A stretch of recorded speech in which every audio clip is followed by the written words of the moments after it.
This is the Draw My Life version of the time I convinced my high school to allow cheerleaders into the Impact program for concussion testing. While in high school, I was a cheerleader for the varsity sports teams and also cheered competitively. Being one of the smallest cheerleaders on our squad, I was also chosen to be a flyer, a girl who gets put up into the air to do stunts. I love flying and learned how to do libs, basket tosses, and flips in the air very quickly. However, learning how to do these stunts was difficult. Many times while learning a stunt, I would fall until I found the best way to balance my weight and became confident. Every time I fell, I had to trust that my bases and back spot would catch me. One day they didn't, and I fell head first onto our gymnasium's wooden floor. I fuzzily remember coming to with half of my cheer squad hovered over me asking if I was alright. I thought I would be and quickly tried to get up to keep practicing, but my head spun and I nearly passed out again. I had a severe concussion, and little did I know this concussion would be the beginning of a debate with my school over whether cheerleading was a sport. I had cheer practice 2 days after I was dropped. I went to practice even though I was still experiencing symptoms of a concussion and planned to just watch the squad practice.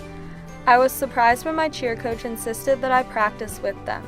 I explained I didn't feel well enough yet, and she told me that because the school wouldn't allow me into the Impact program, I was cleared to continue cheering. Immediately the next day, I went and spoke to our school's athletic director to ask to take the Impact test. However, he informed me that cheerleading was not a contact sport and therefore cheerleaders were not allowed to take the Impact test. This infuriated me. I wanted to change our school's perception of cheering, so I set up a meeting with our school's principal and athletic director.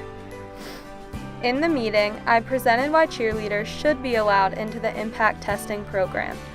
I wanted to prove that cheerleading was not only a sport, but a contact sport as well. I tried to speak to them logically at first. I informed them that in cheerleading, you frequently fell from stunts, and too often would then make contact with the floor, or that when you fell out of a stunt, other cheerleaders could potentially be injured while trying to catch you. I then began explaining my own personal horror story of having a severe concussion. I explained to them that I couldn't remember the night I was dropped. I told them how my mom had to rush me to the emergency room because I suddenly became entirely unresponsive.